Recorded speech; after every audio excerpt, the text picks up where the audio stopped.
Hello friends.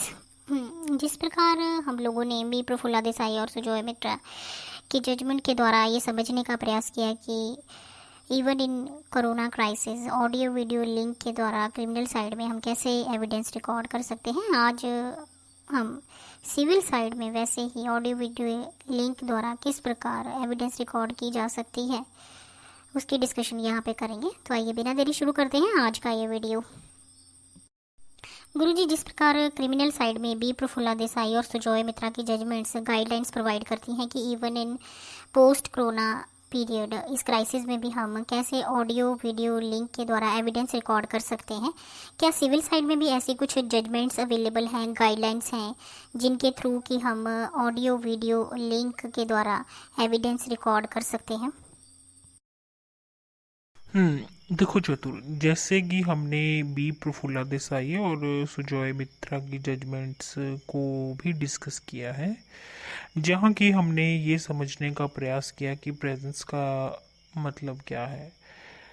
Presence का मतलब केवल एक्चुअल फिजिकल प्रेजेंस ही नहीं है, बल्कि 273 सेक्शन 273 सीआरपीसी में ये इसे constructive presence through audio video link माना गया।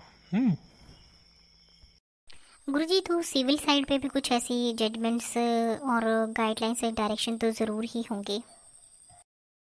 देखो चतुर, जैसे हमने क्रिमिनल साइड पर सेक्शन 273 सीआरपीसी में constructive presence through audio video link का जो था कॉन्सेप्ट समझा, तो यहाँ सिविल साइड में हम ऑर्डर 18 रूल 3 सब रूल 4 टू सीपीसी 1908 का भी यहाँ पर उसके थ्रू जो इन अटेंडेंस का एक कॉन्सेप्ट दिया गया उसे समझने का प्रयास करेंगे। चतुर, यहाँ पर ऑनरेबल कर्नाटका हाई कोर्ट की एक जजमेंट है 20th century Fox film versus NRI film production associates 2003 की ये जजमेंट है, और इस जजमेंट के थ्रू जो है ऑनरेबल कर्नाटका हाई कोर्ट ने जो है कुछ गाइडलाइंस प्रोवाइड की, कुछ सेफ गार्ड और मेजर्स प्रोवाइड किए, जिसके थ्रू कि हम ऑडियो वीडियो लिंक के द्वारा भी एविडेंस रिकॉर्ड कर सकते हैं। ऑनरेबल हाई कोर्ट ने यहाँ पर ऑर्डर 18 रूल 3 सब रूल 4 सब रूल 2 सीपीसी 1908 के अधीन डिस्कशन करते हुए यह कहा कि भाई जो विटनेस की ऑडियो वीडियो लिंक के थ्रू जो नॉन फिजिकल अटेंडेंस है ना, वो किसी तरह से भी प्रोहिबिट नहीं करती विटनेस की एग्जामिनेशन को। ऑनरेबल कर्नाटका हाई कोर्ट ने यहाँ पर ये कहा कि भाई जो ऑडियो वीडियो लिंक है ना, वो एक टेक्नोलॉजी डेवलप की गई है बाय इलेक्ट्रॉनिक मीडिया, जिसके थ्रू की फिजिकल प्रेजेंस है उसको क्या किया जा सके, अवॉइड किया जा सके, एंड जो टाइम लॉस भी होता है उसको भी अवॉइड किया जा सके, मतलब टाइम लॉस जो हो रहा है उसको भी बचाया जा सके। गुरुजी, ऑडियो वीडियो लिंक के थ्रू फिर जो एविडेंस रिकॉर्ड हो रही है, तो यहाँ पर इसे एक स्पीडी मेथड कहा जा सकता है जो इवॉल्व हुआ है इलेक्ट्रॉनिक मीडिया से, और जिसका पर्पस की स्पीडी डिसीजन देना है। चतुर, बिल्कुल ठीक कहा। देखो, ऑनरेबल हाई कोर्ट ने ये भी हेल्ड किया कि भाई डेफिनेटली जो party through audio video link जो है इन पर्सन प्रेजेंट होती है उसकी प्रेजेंस स्क्रीन पर भी तो रिफ्लेक्ट हो रही है ना। यहाँ पर जो है इन अटेंडेंस वर्ड है अंडर ऑर्डर 18 रूल 3 सब रूल 4 एंड 2 सीपीसी 1908 के अकॉर्डिंग। तो यहाँ पर ऑनरेबल हाई कोर्ट कहती हैं कि एक पर्सन को जो है प्रेजेंट समझा जाना चाहिए, उसकी जो प्रेजेंस है वो कंस्ट्रक्टिव प्रेजेंस होगी, और ज़रूरी नहीं है कि वो फिजिकल प्रेजेंस हो। फर्दर यहाँ पर ऑनरेबल हाई कोर्ट ने ये कहा कि भाई जो विटनेस है उसकी प्रेजेंस स्क्रीन पर भी अटेंडेंस का जो पर्पस है अकॉर्डिंग टू ऑर्डर 18 रूल 3 सब रूल 4 सब रूल 2 के जो रूल्स के अकॉर्डिंग होना चाहिए वो पर्पस को क्या करती है, फुलफिल करती है। अब यहाँ पर जो लॉ है वो केवल विटनेस की प्रेजेंस को डिमांड करता है। अब वो कैसे प्रेजेंट है इससे कोई फर्क नहीं पड़ता, ये मैटर नहीं करता। और पर्सनल अटेंडेंस के लिए इंसिस्ट करना फिर जो ऑर्डर 18 रूल 3 सब रूल 4 सब रूल 2 का जो ऑब्जेक्ट है उसको बिल्कुल डिफीट करता है।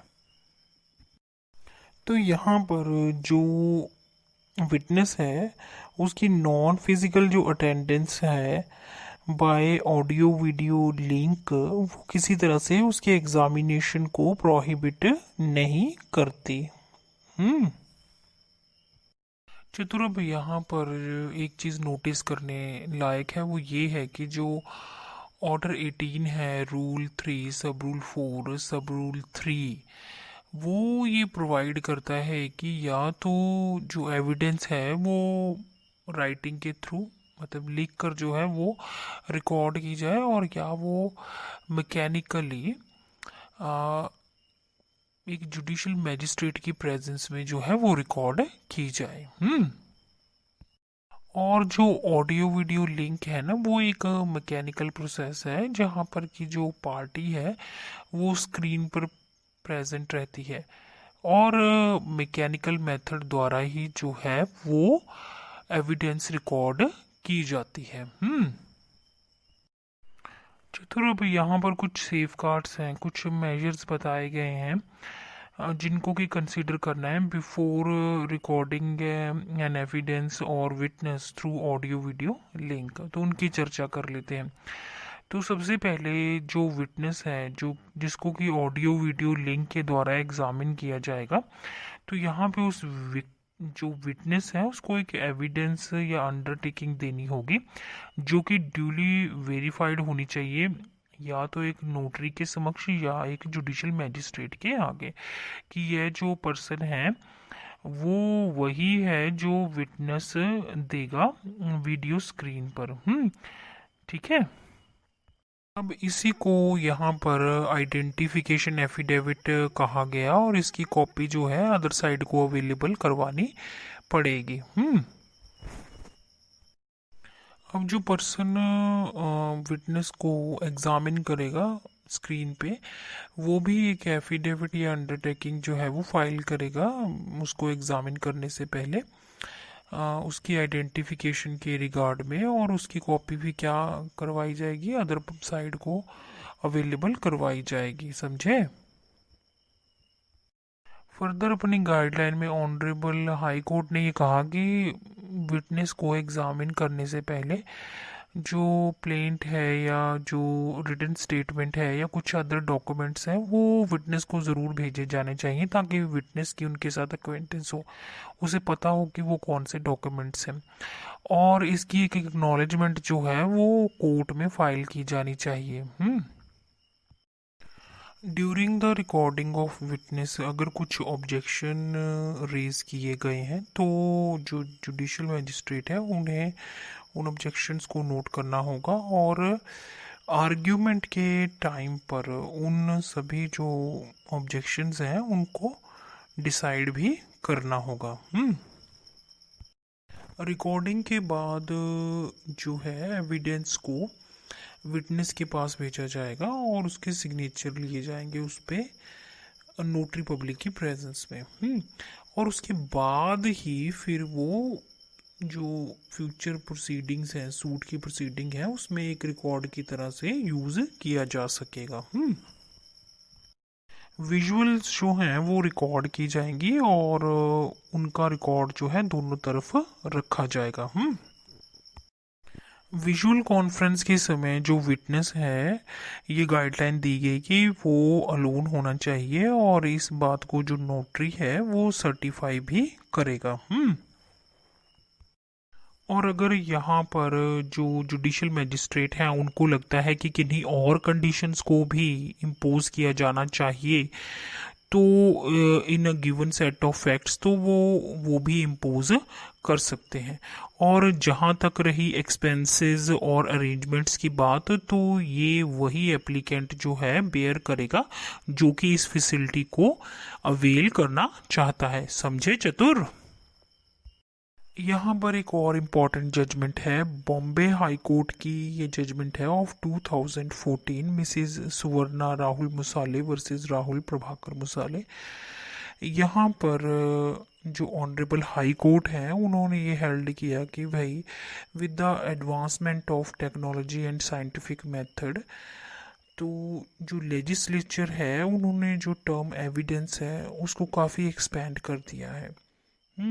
तो अब जुडिशल मैजिस्ट्रेट्स की ये ड्यूटी बनती है to put life to those letters of law by interpreting them effectively.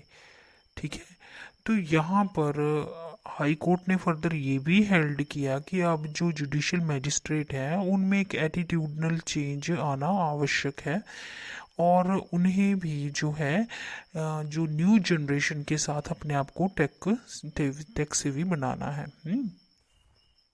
गुरुजी, आज के वीडियो से काफ़ी इम्पॉर्टेंट जानकारी मुझे मिली है, जैसे कि इन अटेंडेंस टर्म जो है वो क्या है अंडर ऑर्डर 18, रूल 3, सब रूल 4, सब रूल 2, 1908 सीपीसी के अकॉर्डिंग, और आइडेंटिफिकेशन एफिडेविट से भी क्या तात्पर्य है।